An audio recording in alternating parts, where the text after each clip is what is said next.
Alright, so here we are, we're in the village of Outwood, and this is the Outwood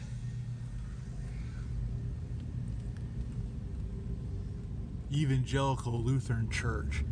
And this is where my grandfather and then my great-grandfather and great-grandmother, along with one of my grandfather Milton's brothers, is buried. And I think a couple other brothers are actually buried here, because I've seen a couple other Millers, and I know the great-grandfather Levi Miller had, I think it was at least 7 to 9, maybe as much as 11 sons. So it was a big family. But I'm not going to go through the cemetery. I might go over to, there's a small military memorial there, because my walking is sort of, after doing the Union Canal video, my foot's getting pretty sore. I've sort of reached my limit of how much hiking I'm going to be doing here. But we will get out of the vehicle here and we'll quick check this out and give a little bit of family history, some interesting stories about the family history here in Sudburg, and eventually the family, like my grandpa Milton, moved over to Ravine, and eventually in his older years he lived in Pine Grove, and we used to always come over to Pine Grove, and I used to love coming over, down 443 or 72 and come see my grandfather, and he'd always have the Stauffer's animal cracker cookies, little boxes for us, and I always look forward to that.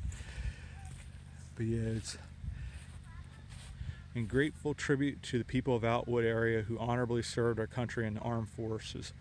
May you rest in peace. 1992. I don't think it's not as old as, like, there's Civil War vets here, but there's no 1812 or Revolutionary War. This isn't quite that old.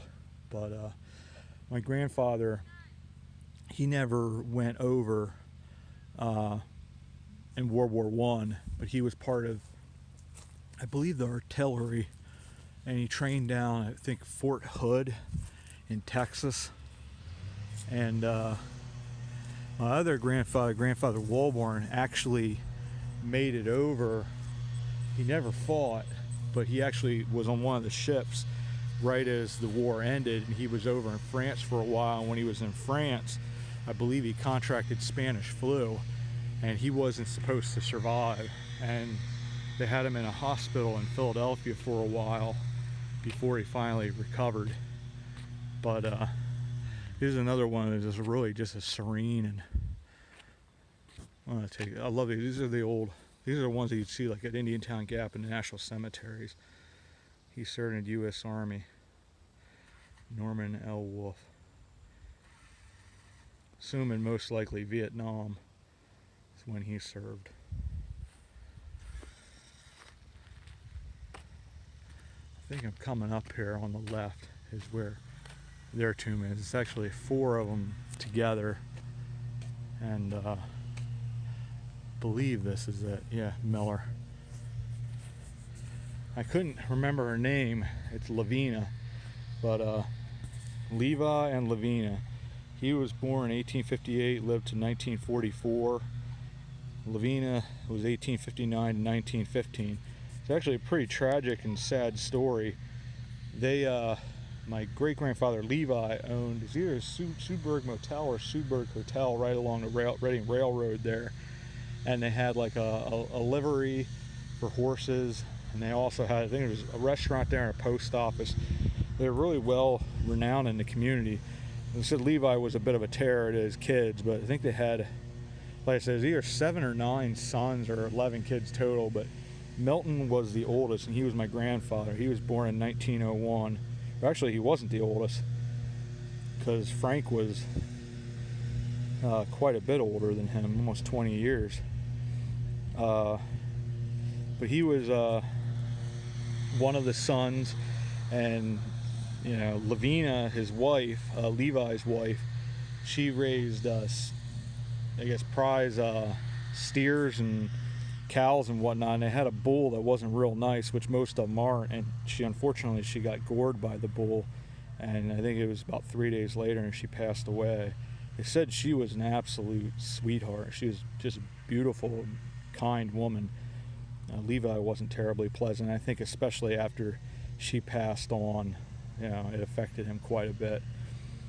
But they own there the Sudberg motel or hotel, and that's sort of in the Boys of the Fallen Sun. We have a story, I guess the alcohol during the Prohibitionary period, they would get off there at the railroad and they'd go up in the gold mine, which is, it's that way, and up in that area, it's one of the biggest wilderness areas in Pennsylvania. I think the second largest wilderness area, and they'd be having their stills up in there, and these guys would get off the train, and according to stories, and they'd be running up there. They'd get horses, rent horses from my great-grandfather Levi and his family, and they'd run up there trying to find these guys, and they never could. So because the guys were the moonshiners, were smarter than they were. And then there's the brother Frank. Frank apparently was quite the wild character, and he was 38, I guess, 37 or 38 when he passed away.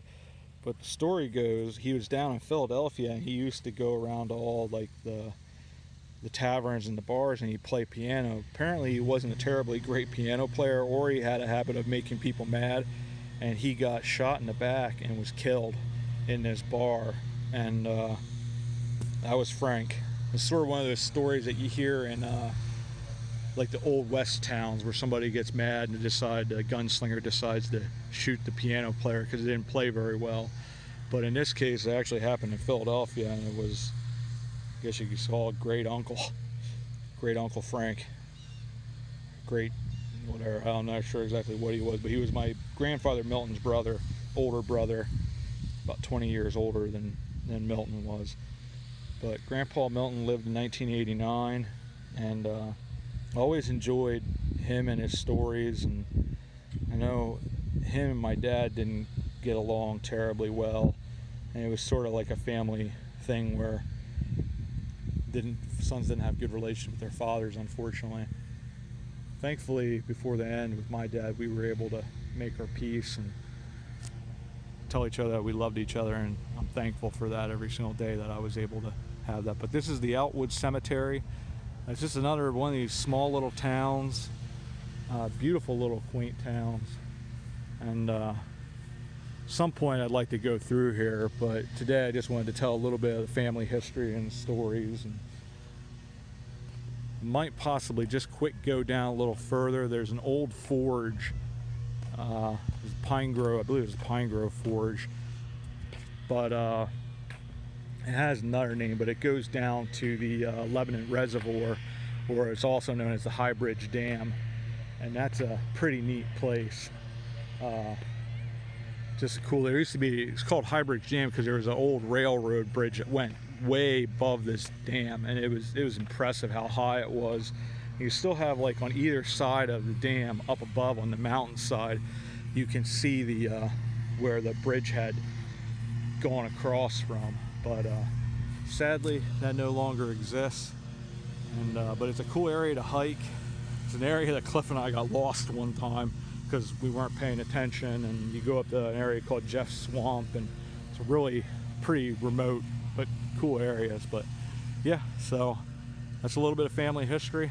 A little weird, tragic, but it's out here in Outwood. So we'll see you about town.